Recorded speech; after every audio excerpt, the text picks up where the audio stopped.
Hey, young world, we are back here once again on Crate Diggers. My name is Verbz, and I'm here with Steez. And we got another banger for you today. We got a little sampler from a man we call Mark Ronson. Bang! The infamous producer. We gonna do this one right here. Let's get it, guys. Let's go.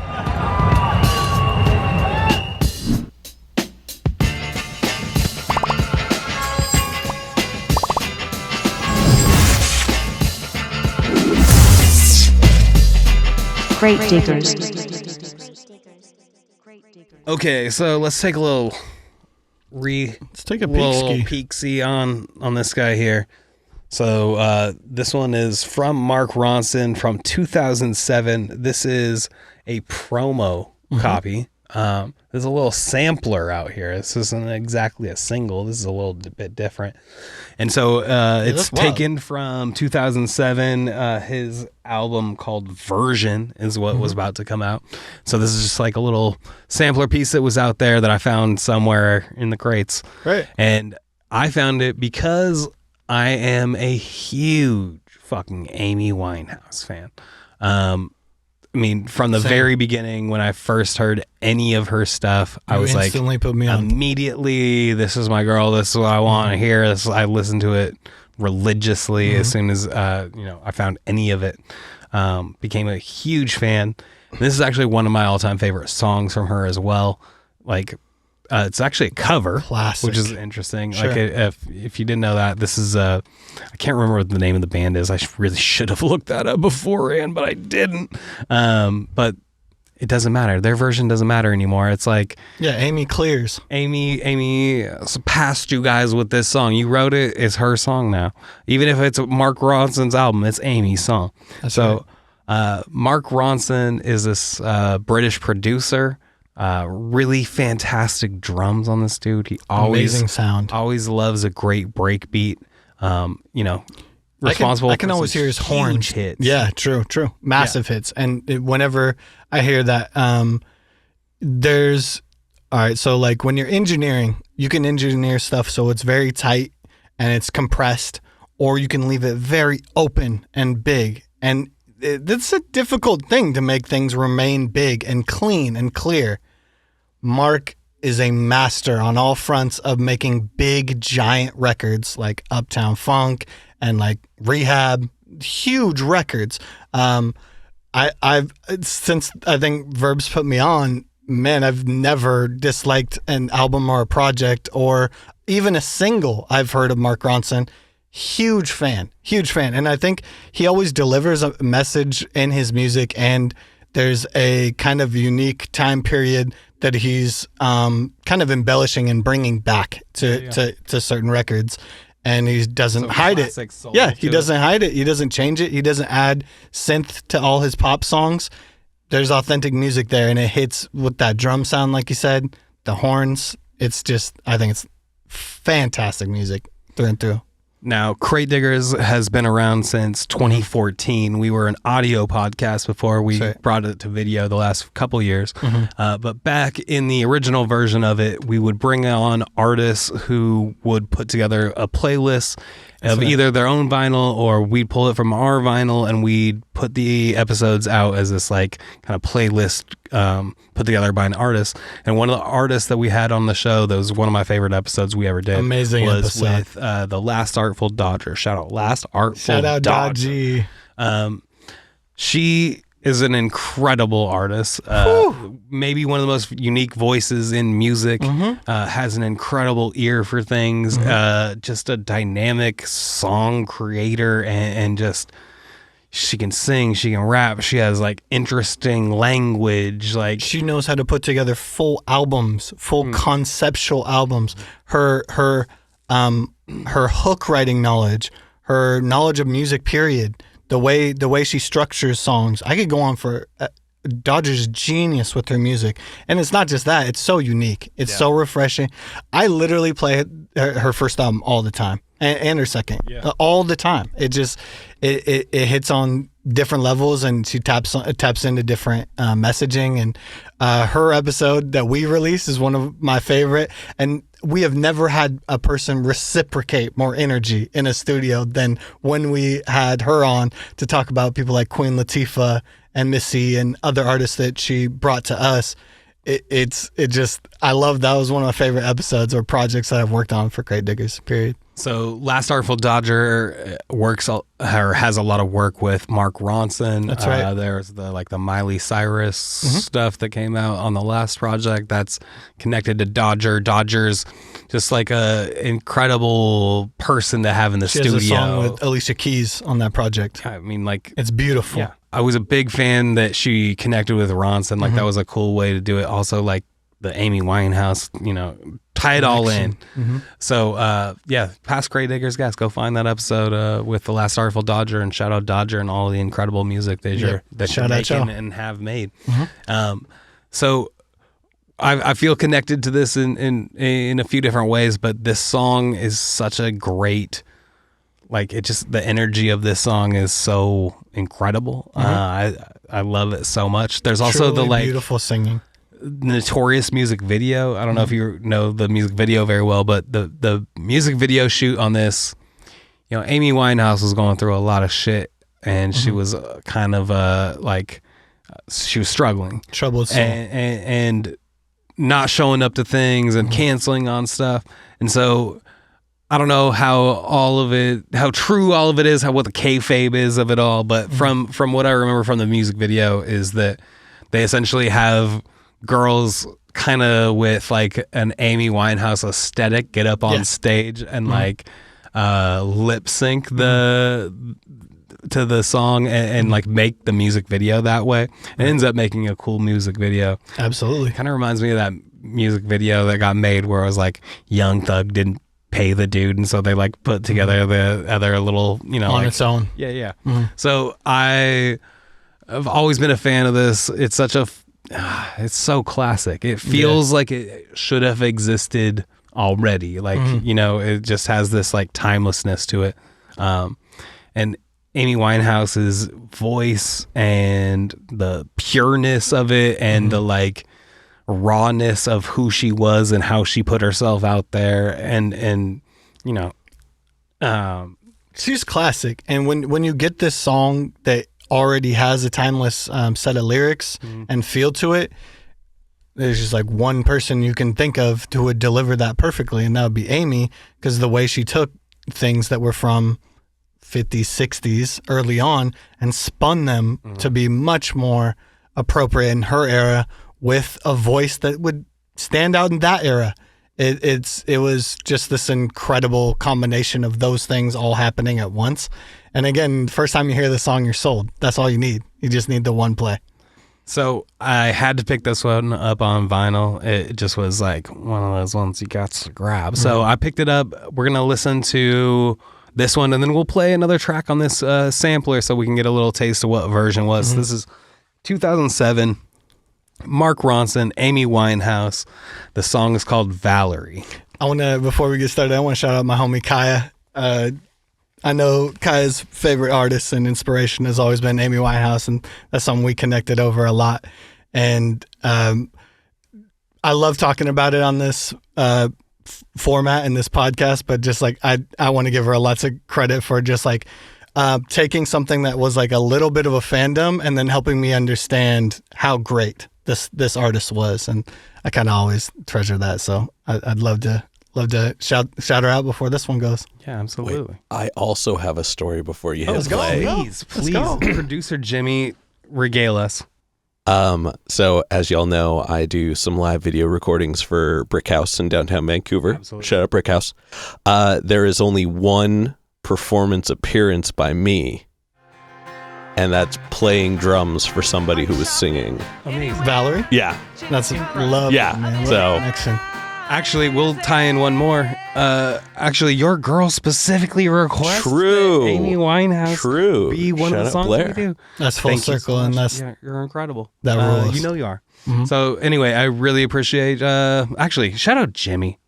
Can we just take a second and shout for out producer Jimmy. Producer Jimmy gives us a space records these, edits these, does all these extra Makes little us look good touches in here.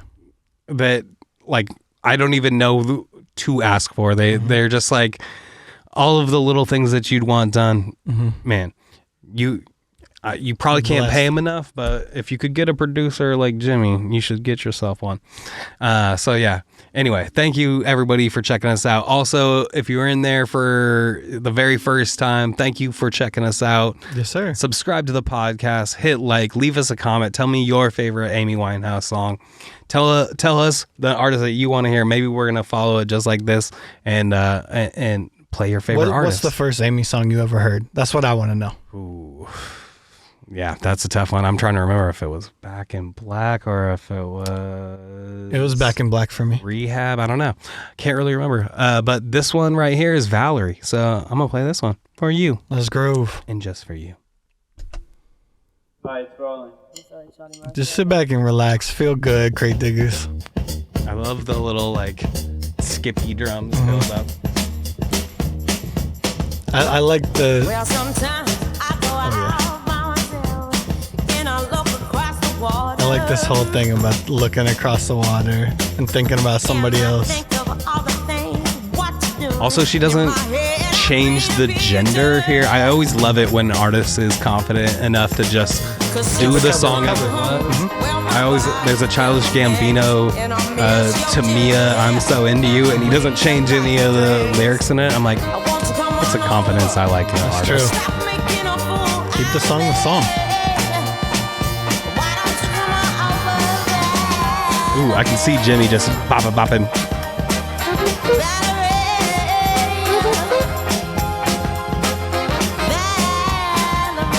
Listen to those, like how up front Mark Ronson's drums are. Also, I love it. There are multiple versions of this song out there, and there are some versions where she says Valerie, Yeah, not Valerie. and she doesn't do the Valerie until the second. So I love that she's like even playing with the pronunciation of the name of the song.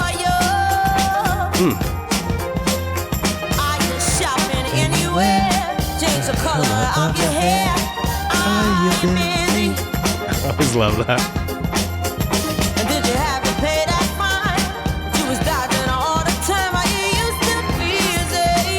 She's got insane control.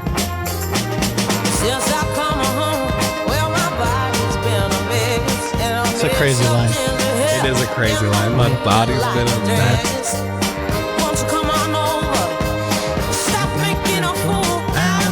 Every Amy song feels like appropriate. Like the choicing and the messaging. It's always so fitting for her. Man, I love her song. I think it's called Best Friends, where she's talking shit about her best friend and how they just someday need to get together and smoke some weed. And you're like, you know what? Maybe that is what you need. She was kind of like talking that shit and adding swearing to pop music. 2007. I mean, even pop music is insane to say that like new age jazz rock is pop music, but it just is.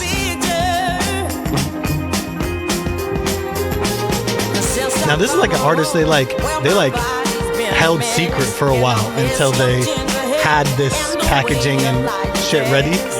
But how crazy of a flash in the pan that just happened. It's one of the craziest stories in music, really, is Amy. She was Ever. such a big explosion on the scene. There's the Nas connection. Love music. Like, you've always loved music. You've been listening to music. I don't know how you weren't affected or didn't feel deeply sad by like, her going.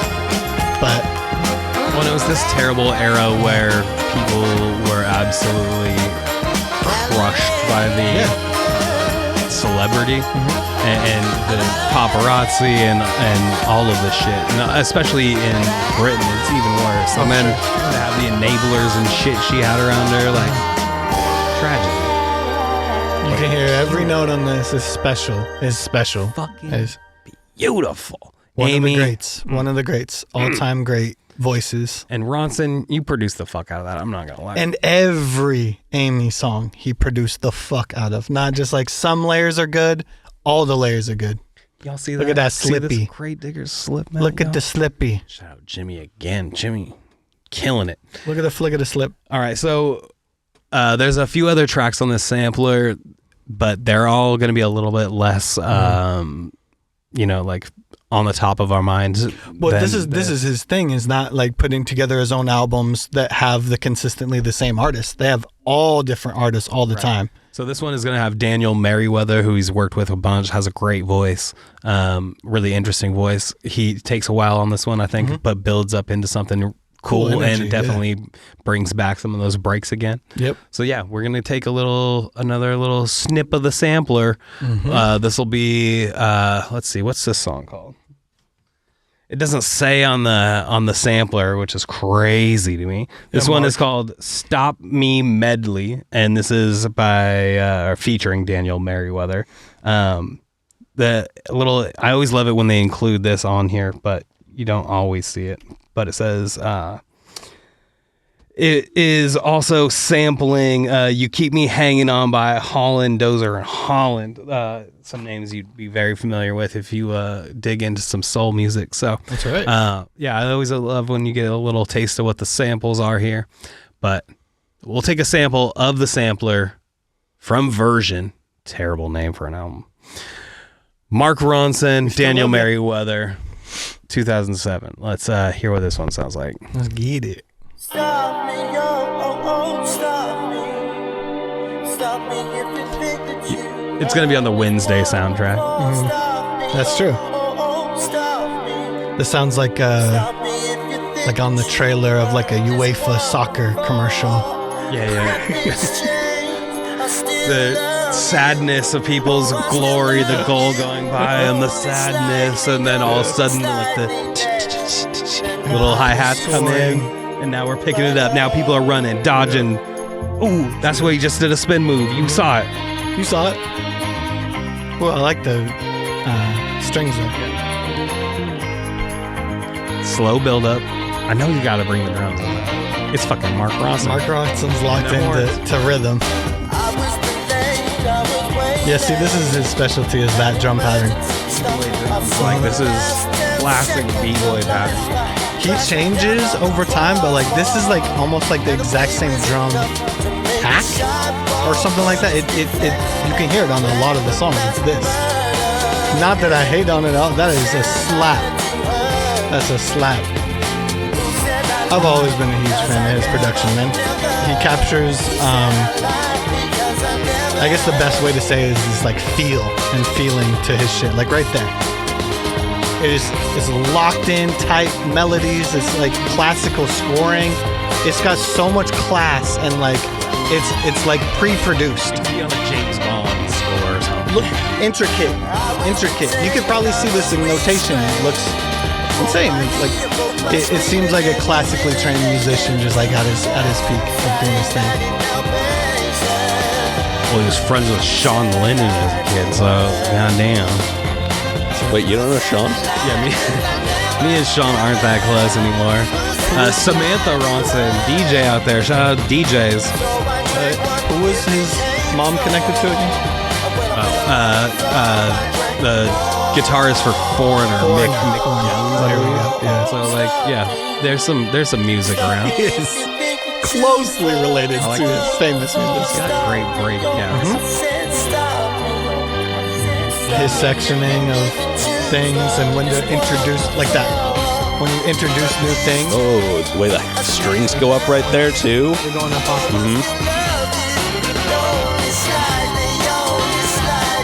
He knows how to get people to fucking dance, man. You can play some dance music after damn show.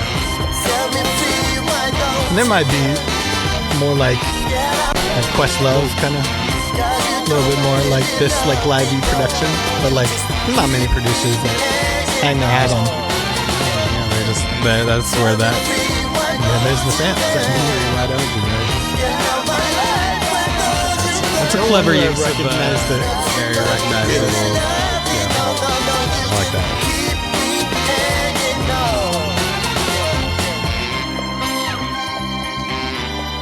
I always love it when, like you'd see like Black Thought or something live where they would start a song and then they evolve it into like a song or like an old soul song. I always love when artists can do I'm that. guessing most of the time it's live instrumentation, but sometimes you can actually program on a really high level and introduce a lot of effects, and it sounds live. So I don't know if everything is, but man, it sounds like a whole gigantic band is in that room playing that song, and that's where it hits. It's got that giant choir-y band feel to it. That's a cool one. I'm glad we played that. Well, Steez, there's only one question that I could ask you, only one question that matters, only one scale that has ever mattered in the entire universe. Ever. And that scale is one we call bop ability. Up.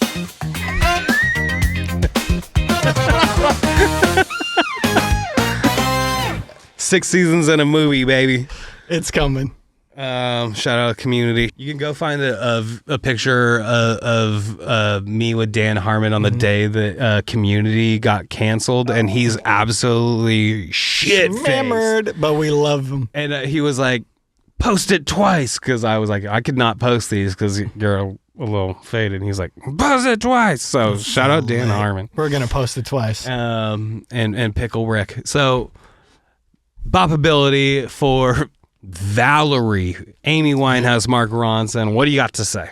Last time we talked about Pharrell, I said, this is on my Spotify. I play this. Same shit. Valerie is something I play all the time. And why wouldn't you? It's got so much of the good feel, but it's in like a small package. It does it in like 3 minutes or less. And honestly, most times it's unique in this way. Most times I hear the song, I got to play it at least twice. At least twice.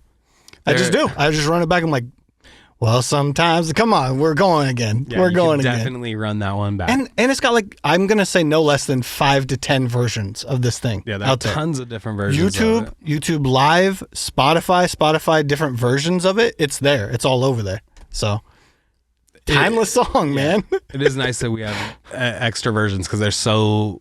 You just wish you had so much more Amy music that you're like all the extra little bits and like tracking down her acoustic stuff and like the that's what the Amy fans are so sick for, is they post every single thing that they can find for you to just like hear. Maybe she covered a song one day and there's archives and archives of her. This is her cover doing this. And my friend Kaya, who I'll mention again, has put me on. I had no idea how many times she's touched covers. There's so many across the internet, and it's not just that. It's multiple like original recordings too that weren't released. So, I mean, shout out, go dig for Amy. Go dig for Amy and Mark Ronson. It reminds me that there's like those Chapel Roan had some like covers out there that she had just up on YouTube that are like, Elton John and stuff. And I was like, this is like pre-blowing up. This is like, this is the music that inspired somebody. They're going to do covers of it. I've always loved a cover. So, the second song here, the Stop Me medley from Daniel Merriweather, I feel like when it picks up into the like, you just keep me hanging on stuff, that stuff is real Locked big in. and fun. I like the strings going up, and I feel like the break beat gives it a good energy. I can hit that top nasty. rock to it. He was nasty. So yeah, I feel like that's a good one from Mark Ronson there too, and Daniel Merriweather. The album is called Version from 2007. You can check out the whole thing if you want, but that Valerie song, that one will live forever. So It's not going nowhere. yeah, that one is a good one. Jimmy's gonna play it on the drums. And I'm gonna pretend I can sing it. So, all right, this has been a beautiful one to play for y'all, but we're gonna have to pick another one for you guys on the next episode. Oh, that's right. This hasn't been discussed. We're just like, going by the seat of our pants. That's what the fuck we do. All over the place. There's records here, there's records there. Records there. Let's see. I think we're gonna go with one of these guys, right? That seem Yeah. right? Yeah. All right, but I think this one. Yeah. All right. We're going to do this one here, guys. Come on. You guys. Come on. Show favorite. I don't know. Dun, dun, dun, dun, dun. You know Come who the fuck this is on. right here? Hey. We haven't done any of his music, so you know what? we're gonna have to do it for you. We're gonna break out some Mad Villain. Holder We're of a boulder. We're not gonna play the whole album for y'all. We're gonna get into some single here. We're gonna do Money Folder and one of my all-time favorites for the green team out there. That's called America's Most Blunt. Blunted. Damn. Next. It's gonna be a good one. We'll see you next time on Crate Diggers. Let's Peace, go. y'all.